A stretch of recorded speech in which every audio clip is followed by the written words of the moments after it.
Assalamualaikum warahmatullahi wabarakatuh. Selamat datang kembali ke vlog Jurnalis Kutaraja. Hari ini kita akan meliput sebuah aksi demonstrasi yang dilakukan oleh beberapa kendaraan pengangkut umum terhadap beberapa kendaraan online ataupun pengangkut online. Bagaimana aksinya? Yuk kita liput.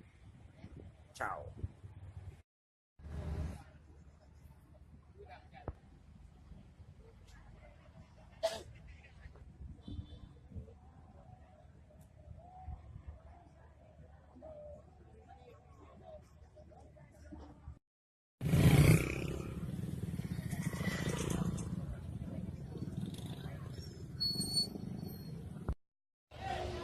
Yang Makassar dong. Tiga. Depan, motor, kanan motor, kui kamar tu. Berantai orang. Dua. Dua. Ulangnya bukan dia. Yang baik. Betul. Urangnya tak berhai. Tak jauh kadu. Dalam parkir motor tak ada kena tama-tama. Yang betul baik kadu. Jadi berkerung. Itu. Yang betul baik kadu baik juga sikit belum. Rahmat dan nikmat. Walaupun nyo kayak ngacoi betul, tapi tak apa. Insya-Allah ini. Kami yang berhadir di sini adalah pemerintah. Kami yang hadir di sini adalah warga.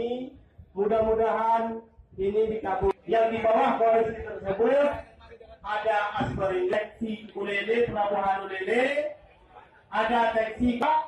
Semua yang di bawah KTA ini.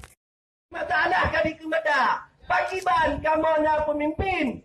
Selesaikan masalahnya. Undang kamu mengandung tajuk sebuah meja pakiban cara akan pergi. Sehingga kamu pergi mana ada. Dari lagi habat dan bedah lain. Buya kum kadang-kadang buya tambang merezeki. Betul! Hidup koalisi transportasi aja. Hidup koalisi transportasi aja. Nama tahu pembukaan dari lo. Ya, amanah orang yang kanu dunia. Termasuk dengan gubernur saya. Amanah orang yang kanu dunia. Okey.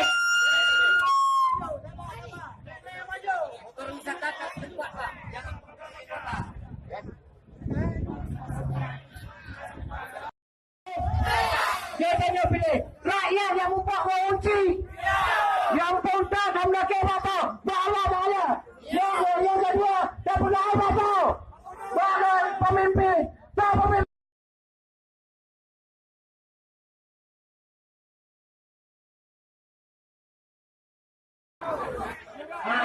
Itu.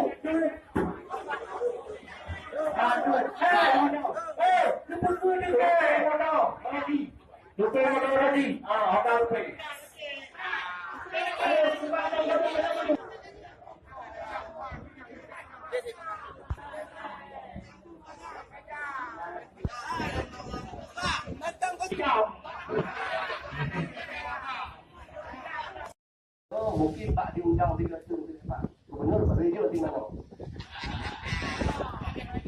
Jadi harapan saya sesuai dengan yang sudah kita umumkan ke ketua asosiasi dan sebagainya.